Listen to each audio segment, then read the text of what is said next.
విమానాశ్రయ ప్రారంభోత్సవంలో తిన్సా నృత్యం Guinness world record సాధించడం రాష్ట్రానికి గర్వకారణమని మంత్రి సంధ్యారాణి అన్నారు. తిన్సా నృత్యం గిరిజనుల సంస్కృతి సంప్రదాయాలు ఆత్మగౌరవానికి ప్రతీక అని పేర్కొన్నారు.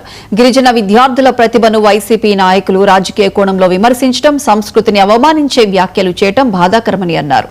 గిరిజనుల ఆత్మగౌరవాన్ని దెబ్బతీసే వ్యాఖ్యలను వెంటనే ఉపసంహరించుకోవాలని ఆమె డిమాండ్ చేశారు.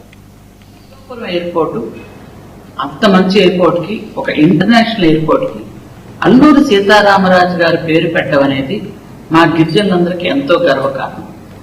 అలాగే అల్లూరి సీతారామరాజు గారి పేరు పెట్టారని గిరిజనులందరూ కూడా ఎంతో సంతోషంతో, గిరిజన బిడ్డలందరూ 13,000 మంది గిరిజన బిడ్డలు దింసా నృత్యం చేసి Guinness book of world record లో పేరు కూడా నమోదు చేసుకోవడం నిజంగా గిరిజన సమాజానికే కాదు, నిజంగా మన ఆంధ్రప్రదేశ్ లో ప్రతి ఒక్కరు కూడా అప్రిషియేట్ చేశారు.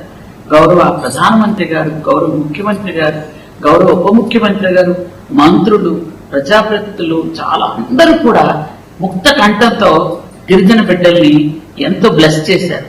అందరూ మనస్ఫూర్తిగా ఆశీర్వదించారు. కానీ ఈ ఉన్నటువంటి సాక్షి పేపరు, సాక్షి ఛానల్ ఇష్టానుసారంగా మాట్లాడుతున్నారు. మా గిరిజన బిడ్డల మీద ఇప్పుడు కూడా మీ ఏడు పాపరా? ఎందుకంటే అల్లూరి సీతారామరాజు గారు పేరు పెట్టారని ఎంతో సంతోషంతో మేము ఒక థ్యాంక్స్ చెప్పుకునే రూపంలో గిరిజన పిల్లలందరూ కూడా దింసా నృత్యం చేశారు.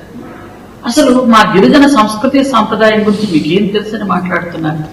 ఈరోజు చూసుకున్నట్టయితే ఏ పండగ వచ్చినా, పెళ్ళొచ్చినా, ఇంట్లో ఏ సంబరమైన, గ్రామంలో ఏ సంబరమైన, అలాగే ఏదైనా కొంచెం ఆనందం వచ్చినా గిరిజనులందరూ కూడా ఈ నృత్యం చేస్తాం. భోగాపురం ఎయిర్పోర్టు ఏలూరు జిల్లా చాట్రాయి మండలం